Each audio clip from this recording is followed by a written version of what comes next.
Sen geldin gelişinle, sevinç getirdin bana.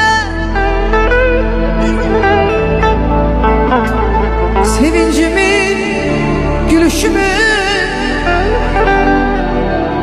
yüreğimi apardın. Sevincimi, gülüşümü, yüreğimi kopardın.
Maşallah, eşk olsun.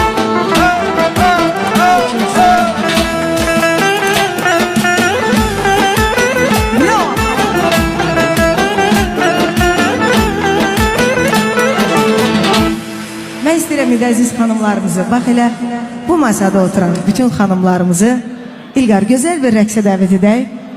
Xanımlarımız rəqs etsin.